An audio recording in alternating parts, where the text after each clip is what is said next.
What's up, everybody? Welcome to another video. Today, I just want to talk about kind of what my direction is and what I'm doing language related and things like that for this channel. And just kind of talk about through the end of the year and what my plans are for the next year, because I have some content and stuff planned, and it's probably going to be a bunch of random languages, although I still have the main things that I'm working on. And it's because I think that there's a lot of cool stuff out there. I just released the video yesterday with AI. I'm probably going to be playing a lot with that, and it's probably going to be in a lot of different languages to try and kind of tempt and see what it can do. Also try other apps and programs and software and stuff like that out. And it's just something I want to get into. And I think that a good way to judge some of these programs is based on just trying languages that I'm not familiar with. And so, for example, today I filmed a video that'll be out later that is where I got the AI to teach me Hangul in 30 minutes. I learned it and, read some words, yada, yada, yada. You'll see that video, but I want to do stuff like that. That doesn't mean that I'm not studying the main core of my language that I want to learn, which is Spanish and Chinese. Those are the two that I'm mainly focusing on right now. My Spanish is at a point where I just need a lot of immersion. I know a lot of vocabulary. I know a lot of things. It's just I really need to solidify that so I can watch TV. Like, it's not really studying. It's just literally watching stuff or even targeted stuff like Dreaming Spanish and stuff like that. And then with Chinese, practicing my writing skills, and I'll work on that as well. Now, could I get better in Chinese quicker by just studying it? Yes, but again, I mentioned this in the previous video. When I went to Ecuador, I realized that my Spanish was, it was just right there. It was like almost okay, and I'm not here to be okay. I want my Spanish to be solid because I'll probably be using it again at some point. And so studying that and studying Chinese, and so when you see these other videos, it doesn't mean that I'm not studying Spanish or Chinese. Like when I recorded that video for AI, I did that 40-minute AI video, and then I spent 4 hours watching Spanish that day, and I also practiced some Chinese writing. So it is just a matter of getting time and how I want to use it. And things like that. And so that's kind of what I'm going to be doing. I am going to be doing some of these videos and like not challenges per se, where I'm like, oh, let's challenge myself to learn a language in 20 days. I'm not going to be doing anything like that, but I am going to be doing things of the nature, like I said, of just doing tests and stuff like that. I think that's just more entertaining content for me and the type of stuff that I watch. I spent so long documenting every little small thing that I did with Japanese that it's just, I don't know how much entertainment that is. And while I'm here to do a journey, and that's what I'm doing, and I'm not going to stop posting my progress, it's just also I love making content around languages, so therefore I'm going to be doing that stuff as well. If you don't like to watch it, you don't have to watch it. If you do, cool. I mean, you can be here for both, or you can be here for one or the other.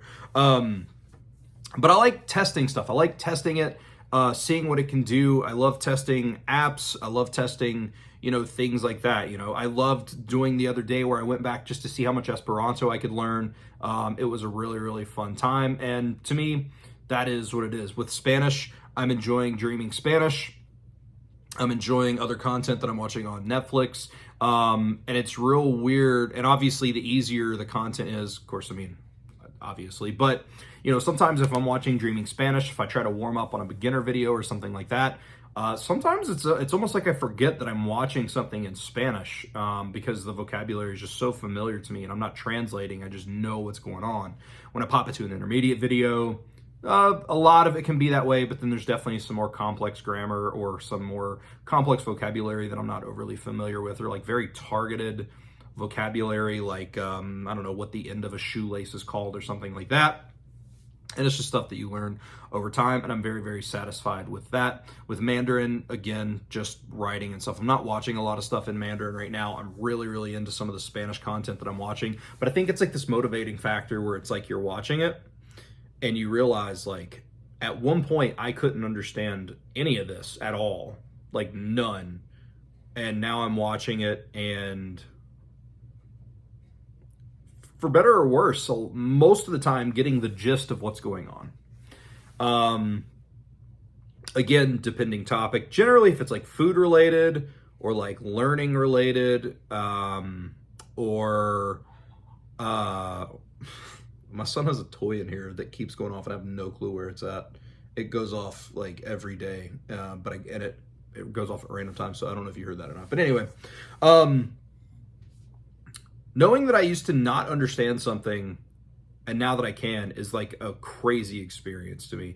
It's very motivational, and it's very much kind of like, hey, stick with it, and this can happen. So, and I think that getting to that level in a language is going to be beneficial, and even more beneficial the better that I get, because it's like, okay, I did this, right? That's kind of my whole experience with Esperanto. I learned Esperanto because I had struggled with every language that I had ever studied.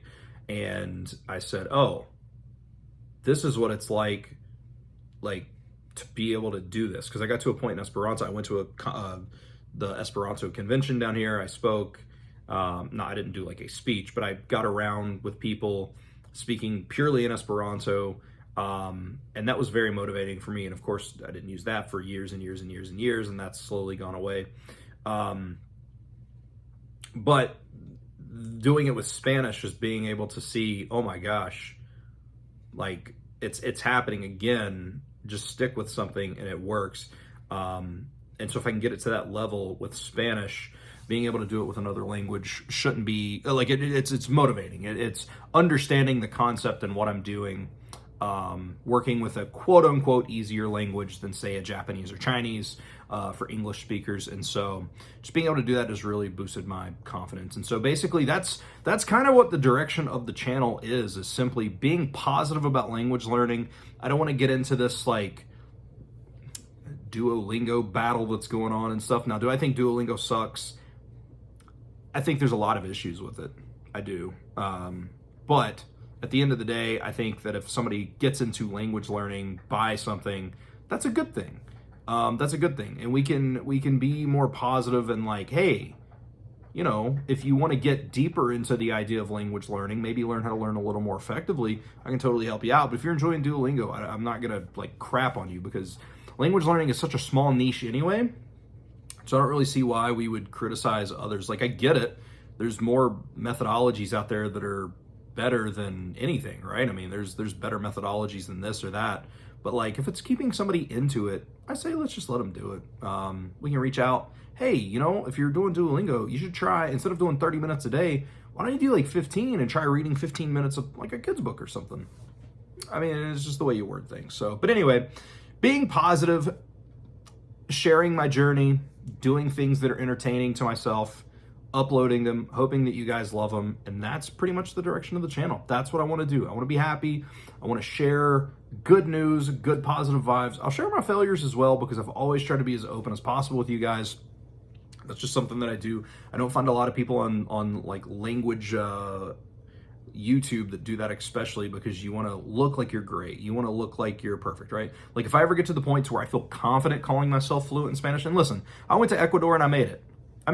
I still don't consider myself fluent though, because A, I hate that word, but B, like there's still just a lot of areas that I need help on. But if I ever got to a point where I was like, okay, I consider myself bilingual to an extent of being able to speak Spanish just as well, or not just as well, but you know, somewhat as well as what I speak English, then you know, that's not going to be a very entertaining video for people where I'm like, how I learned Spanish in 15 years, you know what I mean? Everybody wants that, how I learned Spanish in 3 months, how I learned it in 6 months, and that's just not me, man. I really want to just be open, be honest, have fun.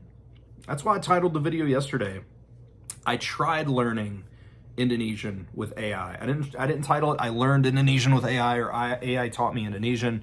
And that's, you know, because of, I just like to be open and honest. You know, the next video will be AI taught me Hangul in 30 minutes, because it did. I do have a little bit of a background with it, but at the same time, I got through all the characters, and I feel like if you went through it, it would do it, but you'll see that video when it comes. But spreading positivity, I want everybody to be positive and happy, man. I think we should build language space up into a positive experience, because the more people that study languages, like, we gotta stop gatekeeping crap, man. The more people that study languages, the better it is, because more people are learning about humanity, they're learning about other cultures and how people exist in different parts of the world. And to me, that's magic. That's what we should be doing. Let's be positive, man. There's too much negativity. You know, it is what it is. So yeah, that's what I'm doing. I hope everything with you guys is going great. I hope you finish off the year strong. I have a goal of studying 110 hours of Dreaming Spanish by the end of the year. I'm at 91 hours right now. Which is over the course of a year. I studied like 60 some last November, and then When I started back this November, I had 68 because I didn't do anything throughout the year. But anyway, that's a whole different story. But thank you guys for watching. If you have any questions, as always, let me know in the comments below, and I will see you all in the next video.